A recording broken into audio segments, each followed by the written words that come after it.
తెలంగాణ ప్రజల ఆత్మాభిమానానికి సంస్కృతికి ప్రతీకగా నిలిచే బోనాల పండుగ వేడుకలు సికింద్రాబాద్ ఉజ్జయిని మహంకాళి ఆలయంలో వైభవంగా జరిగాయి. డప్పు సప్పుళ్లు, పోతురాజుల విన్యాసాలు, తీన్మార్ డ్యాన్సులు ప్రధాన ఆకర్షణగా నిలిచాయి. భక్తులు తమ సాంప్రదాయ దుస్తుల్లో డప్పుల తాళాలకు అనుగుణంగా నృత్యాలు చేస్తూ సందడి చేశారు. ముఖ్యంగా శక్తి స్వరూపులైన పోతురాజులు కొరడాలతో తమను తాము కొట్టుకుంటూ ఊరేగింపులో పాల్గొన్నారు. మీ సమన్వయం కావాలి. పోలీసు ఉజ్జయిని మహంకాళి మాతాకి జై. బోలో ఉజ్జయిని మహంకాళి మాతాకి. బోలో ఉజ్జయిని మహంకాళి మాతా.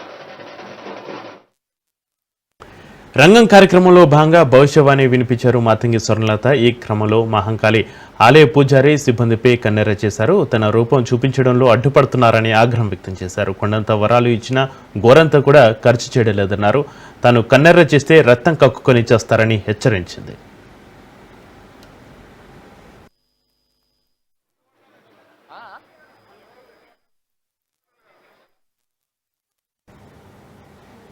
తనకు పూజలు జరిపించాలన్నారు స్వర్ణలత. ప్రతి ఏడాది ఏదో ఒక ఆటంకం కలిగిస్తున్నారని అసహనం వ్యక్తం చేశారు. ఏటా తన కోరిక చెబుతూనే ఉన్నా లెక్క చేయడం లేదంటూ మండిపడ్డారు. రాబోయే రోజుల్లో మరో మహమ్మారి వెంటాడుతుందని, అగ్ని ప్రమాదాలు జరగవచ్చు, కానీ జాగ్రత్తగా ఉండాలన్నారు స్వర్ణలత. ఇక పాడి పంటలు సమృద్ధిగా పండించే బాధ్యత తందేనని, వర్షాలు మంచిగా కురిపించే బాధ్యత కూడా తందే అన్నారు స్వర్ణలత. నా ప్రజలందరూ నా బాలబాలికలందరూ నాకు సంతోషానందంగా ఘనంగా బోనాలతోటి డప్పు సప్పుళ్లతో సాగలతోటి నన్ను వేడుకున్నారు. వాళ్ళు సంతోషంగా ఆనందంగా అందుకున్నా నేను. కానీ ప్రతి ఏడు మీరు ఏదో ఒక ఆటంకం చేస్తూనే ఉంటారు కదా ప్రభాలక. ఏటేడు నేను చెప్పుతూనే ఉంటా, కానీ మీరు మాత్రం నన్ను లెక్క చేయకుంటున్నారా? ఏడేడు నా కోరిక చెప్పుతూనే ఉన్నాను నేను, కానీ మీరు మాత్రం నెరవేర్చడం లేదు. నా బిడ్డలనందరినీ నేను కడుపులో పెట్టి నేను కాపాడుకుంటున్నాను బాలక్క. కానీ తల్లిదండ్రులే కాదు, బాలలందరినీ విచ్చలవిడిగా మీరు వదిలేస్తున్నారు. అయినా కానీ నేను మాత్రం కడుపులో పెట్టుకొని కాపాడుకుంటూ వస్తున్నాను. కానీ ఏటేటుగా నాకు బండి గిరంత కాకున్నా కానీ గోరుమంతమంతా కానీ నాకు మాత్రం ఇయ్యరా బాలక్క. ఇంతవరకు నేను చుక్కలన్నీ నేను రాసుల కొద్ది నేను రప్పించుకుంటున్నానే గాని గోరు మందమంతా కూడా నాకు చెందదా బాలక్క. అమ్మా, ఎంత చుక్కలు వచ్చినా గాని మీరు అరగించినా గాని నా కడుపులో పెట్టుకొని నేను కాపాడుతున్నా. నా పూజలన్నీ నాకు సక్రమంగా జరిపించు. బండగిరంతా నేను కోరుకుంటున్నాను గాని అయినా మీరు నా బాలులే అని నేను గోరు మందమంతే కదరా బాలక. నాకు రక్తం చూపించమనిగా. నాలుగు కాల పెద్ద జీవం కాకున్నా చిన్నది మాత్రమైనా చూపించలేరా బాలక. ఏడు నేను ప్రతి ఏడుకి ఏటికేటికి నేను నా కొల్లారికి నేను చుక్కలు రప్పించుకుంటూనే ఉన్నా. నేను ఇంతవరకు కూడా నాకు చూపించడలే. మీరు అరగించడానికే కదరా బాలక. నా కోపానికి మీరు బలి అవుతారు బాలక. నేను కోపం చూపించడలేదు.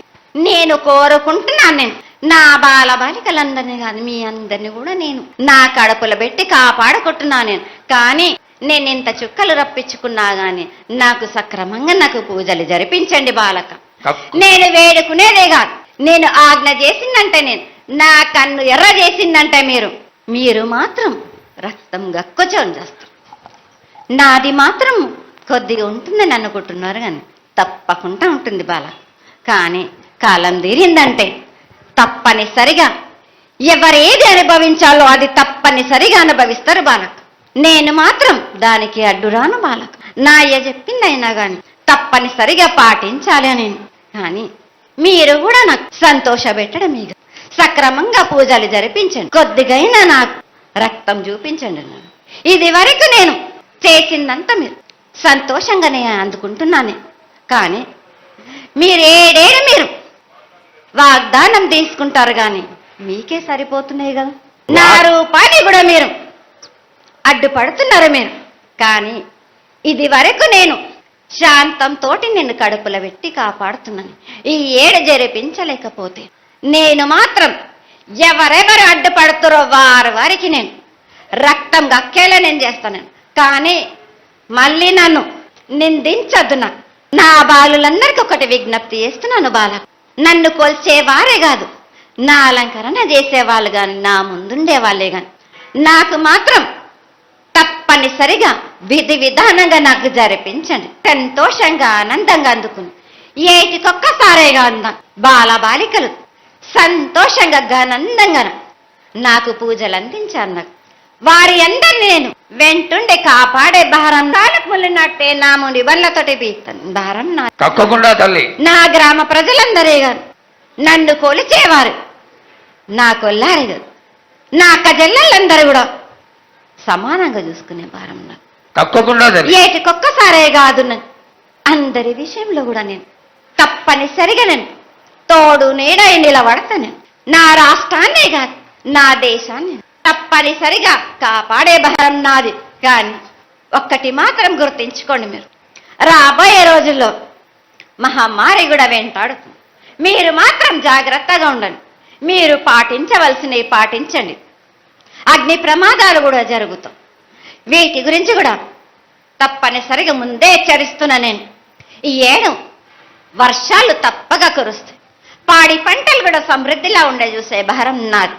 మీరు మాత్రం 5 వారాలు నాకు పప్పు బెల్లం పలహారాలతోటి కాదు, నాకు ఎట్టి విధంగా ఈ జాతర జరిపించారు. నాకు అట్టి విధంగా నాకు కొల్లారి నుంచి బాల బచ్చల దగ్గర నుంచి నా ముందుకొచ్చి నాకు కడివడి సాకబోసి నాకు పసుపు కుంకులముతోటి నన్ను ఆనందపరచండి. నాకు సంతోషంగా ఆనందంగా అందుకొని మీరు కోరిందల్లా కొంగు బంగారం చేసే మహంకాళిని నేను. ఈ ఏడు నాకు నా రూపాన్ని నిలబెట్టేసరికి నాకు మాత్రం రక్తం చూపియండి. నాకు రక్తం చూపించకపోతే నేను మాత్రం ఊరుకోను బాలక్క. కొల్లారే కాదు, గ్రామం మొత్తం సంచారం చేస్తాను. ఎవరాపినా గాని నేను మాత్రం ఆగను బాలక్క. ఇది వరకు నేను సంతోషంగా ఆనందంగా అందుకుంటు, ప్రాణానికి మాత్రం నష్టం జరిపించను గాని రక్తం మాత్రం తప్పనిసరిగా చూపిస్తాను నేను. ప్రతి సంవత్సరం కంటే ఎక్కువ సంఖ్యలో భక్తులు వచ్చి అమ్మవారిని కొలిచి అందరూ బాగుండాలి అని వేడుకునే సందర్భంగా దాని కార్యక్రమంలో భాగంగా ఈరోజు భవిష్యవాణి కార్యక్రమం జరిగింది. భవిష్యవాణిలో రాబోయే కాలంలో సమృద్ధిగా వర్షాలు, ప్రజలంతా సుఖ సంతోషాలతో ఉండాలని అమ్మవారి ఆశీర్వచనం ఇచ్చినారు. దేవాలయానికి సంబంధించి కొన్ని సూచనలు చేసినారు. తప్పకుండా ప్రభుత్వం పక్షాన అవన్నీ కూడా త్వరితగతిన చేసే విధంగా చేయడంతో పాటుగా తెలంగాణ ప్రభుత్వం తరఫున రోజు రోజుకు అమ్మవారికి సంబంధించినటువంటి అన్ని రకాల శాస్త్రీయంగా దేవాదాయ శాఖ పక్షాన జరగాల్సిన పూజలన్నీ కూడా నిత్యము ఎటువంటి లోపం లేకుండా జరుగుతూ ఉన్నాయి. ఆషాఢ మాస బోనాలు హైదరాబాద్, తెలంగాణ దేశవ్యాప్తంగా ఒక చారిత్రాత్మకంగా సాంప్రదాయ పద్ధతిలో జరిగే బోనాలకు ఏర్పాట్లన్నీ కూడా ప్రభుత్వ పక్షాన చేసినాం. ప్రజలందరూ కూడా సహకరిస్తా ఉన్నారు అమ్మవారి దర్శనం పొందడానికి. అమ్మవారు ఇన్ని సేవలు వచ్చినా గతంలో ఎప్పుడో 60-70 సంవత్సరాల కింద బంద్ అయినటువంటి బలి రక్తానికి సంబంధించినటువంటి అంశం మీద ప్రస్తావించిన మాట వాస్తవం. అయితే దాన్ని ప్రభుత్వంలో ఉండబడేటువంటి కొంత పెద్దలను కూడా కలిసి సాంప్రదాయంగా దేవాదాయ శాఖకు సంబంధించి ఇతర కొంత అందరినీ కూడా సంప్రదించిన తర్వాత తప్పకుండా నిర్ణయం తీసుకుంటాం. అగ్ని ప్రమాదాలు జరుగుతూ ఉన్నాయి, వాటిని నివారించడానికి అమ్మవారిని ఆశీర్వచనం అడిగినాం. మన తెలంగాణకి కాదు దేశం మొత్తం మీద అగ్ని ప్రమాదాలు, విమాన ప్రమాదాలు, అకాల మరణాలు జరుగుతూ ఉన్నాయి. కాబట్టి అటువంటి జరగకుండా ఉండే విధంగా బలాన్ని ఆశీర్వచనం. నిన్న అమ్మవారి దర్శనము కొన్ని వేలాది మంది భక్తులు దర్శించుకోవడం, సాయంత్రం పలారం బండ్ల ఊరేగింపులు, పొద్దున్నే భవిష్యవాణి రంగం కార్యక్రమం జరిగింది. బలిగప్ప తర్వాత అంబారి ఊరేగింపు మరి ఇప్పుడు ప్రారంభం కాబోతుంది.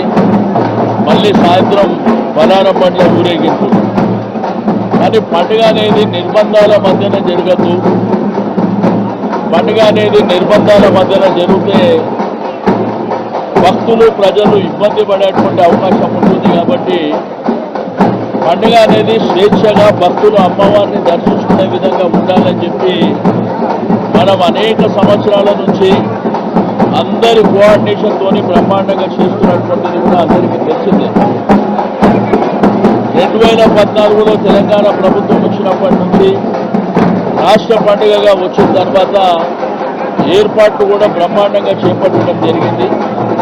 అయితే ప్రజలందరూ భక్తులందరూ సంతోషంగా ఉండే విధంగా మరి కార్యక్రమాలను ముందుకు తీసుకువెళ్ళవలసినటువంటి అవసరం ఉంటుంది.